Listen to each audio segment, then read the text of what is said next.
Como o senhor vê a condução hoje do ministro Fernando Haddad à frente da economia? No começo se falou, vai conseguir, não vai conseguir, não é da área. Como é que o senhor vê hoje, passados 5 meses? Ele está indo muito bem, conversando, ouvindo todos os setores da sociedade, conversando com todo o Congresso. Dialogando, né, com todos os Congressos, com o Senado, né. O Haddad, a gente conhece muito bem, gosta muito do diálogo, gosta muito de ouvir, né, e de forma muito transparente. E ele tem uma coisa na cabeça, que quando ele coloca alguma coisa que ele quer, ele é persistente, né, ele é perseverante e estuda muito. Ele conhece, não tem um assunto que ele vai conversar que ele se informa com os assessores, sim, mas está dentro dele a informação, né? E eu acho que ele vai conseguir mandar esses projetos para o Congresso, dialogando, Congresso melhorando, respeitando a autonomia das casas, mas vai conseguir aprovar para o bem do país, né? Principalmente esse arcabouço fiscal que precisa ser aprovado imediatamente para o país deslanchar. Além do problema dos juros que o Lula fala muito, e é verdade, né? Não dá para um país estar com a inflação que nós temos, né? Tá alta, tá ainda alta, mas não dá para ter um juros de 13,75% aí fazendo quase um ano e não diminuir esses juros, né? É só quem tem uma conta, quem tem um cartão de crédito, verificar o tanto que ele paga, o tanto a dificuldade. Todo mundo se assusta, ninguém mais investe por conta desse juro, né?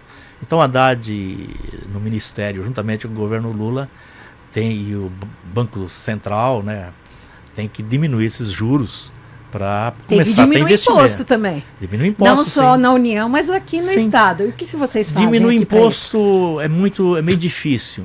Eu acho que você tem que diminuir, sim, de quem ganha menos, mas você tem que cobrar mais de quem ganha mais.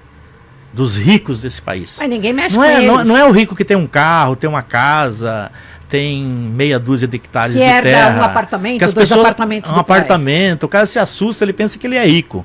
Quando a gente fala rico, é rico mesmo, né? Você pega 10% da população brasileira, tem 90% da riqueza do país. Então tem que mexer com esse pessoal, né? E não o cara de repente tem um carro, tem uma casinha, tem um apartamento, ele já fica preocupado que ele vai ser taxado. Ninguém quer taxar esse tipo de pessoas, de trabalhadores, né? O cara tem um bom emprego, né? Tá trabalhando numa empresa grande, ele já imagina que é rico, né? Não, rico que a gente fala são os 10% da população brasileira que tem 90% do dinheiro do país. Então esse pessoal tem que pagar mais, sim.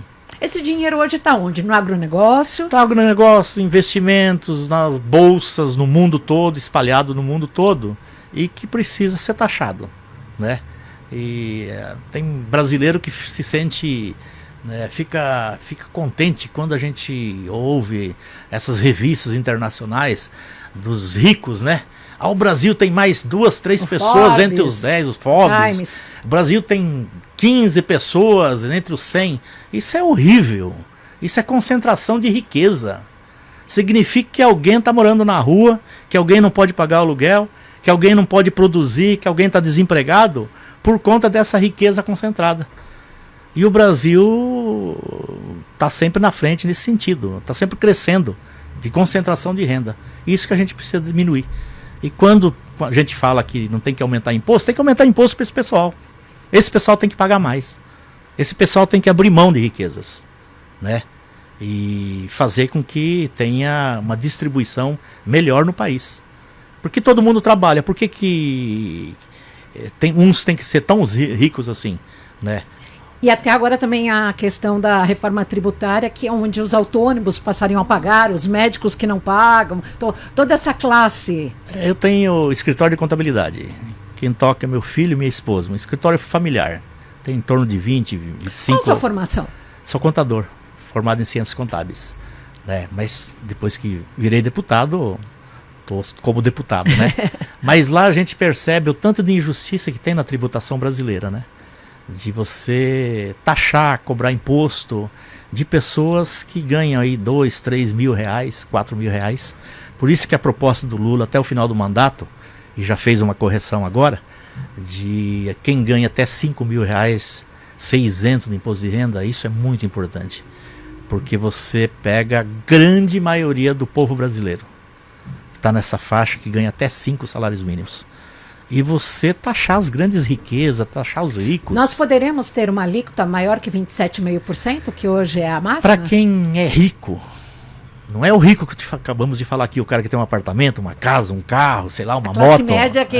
classe média que se pensa que é rica.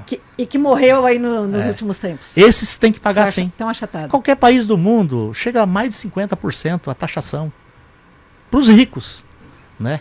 Enquanto você diminui ou não cobra nada para os pobres. Não dá para você conceber, Renata, que o cara mais rico do Brasil, um empresário, esse pessoal vai comprar 1 quilo de feijão, ele paga o mesmo imposto Sim, que um morador em situação de rua que pede esmola e vai lá no mercado e compra 1 quilo de feijão, ele paga o mesmo imposto. Tá errado, tem que mudar isso, né? Então tem que zerar o imposto para uma determinada camada da população, que é a grande maioria, e cobrar mais sim de quem... Mas o rico é poderoso, o poderoso incomoda. E como provar isso no Congresso Nacional? Esse é o problema. Que ele é sujeito a tantas influências. Tem os lobbies, e por isso que as eleições são muito importantes a gente fazer esse debate, né?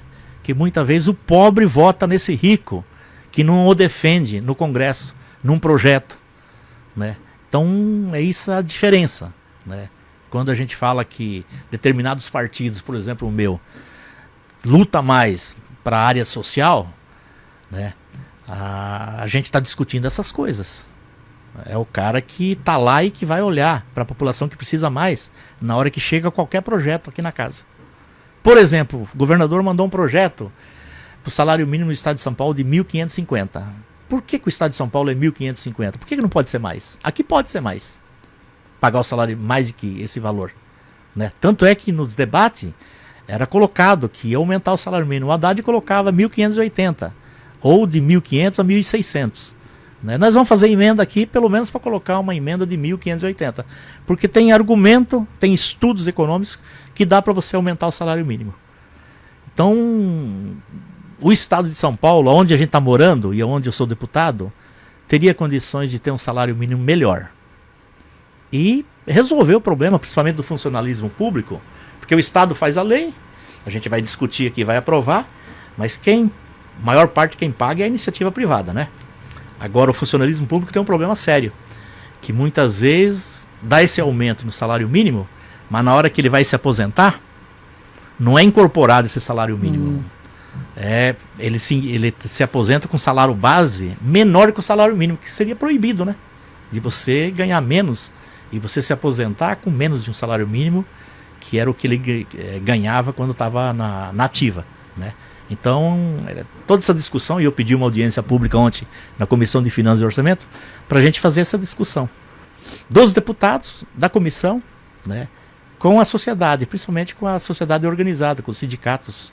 A longevidade, o brasileiro vivendo mais, preocupa também aqui a casa, a Previdência Estadual?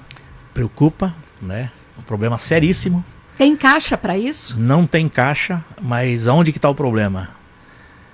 A parte do funcionário é paga em dia, é descontado do salário. E teve até um aumento, sacrificando mais o funcionário público.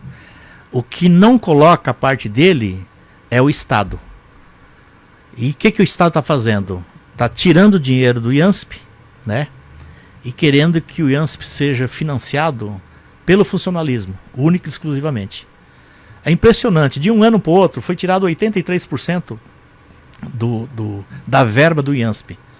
Isso, dados oficiais. Isso é uma prova que o Estado de São Paulo, no governo anterior, do PSDB, queria que o funcionalismo público bancasse o IANSP. E o acordado lá atrás foi a paridade, né? Se o Estado coloca 2, o seu funcionário paga 2, o Estado coloca 2 também. E nós lutamos muito e fizemos diversas propostas. E o IANSP está dessa situação, deficitário, com tabelas atrasadas. Os hospitais públicos, é só verificar, né, uma situação precária. Por quê? Porque foi tirado o dinheiro da parte que o Estado precisava colocar no IANSP. Isso a gente precisa corrigir. E corrigir imediatamente.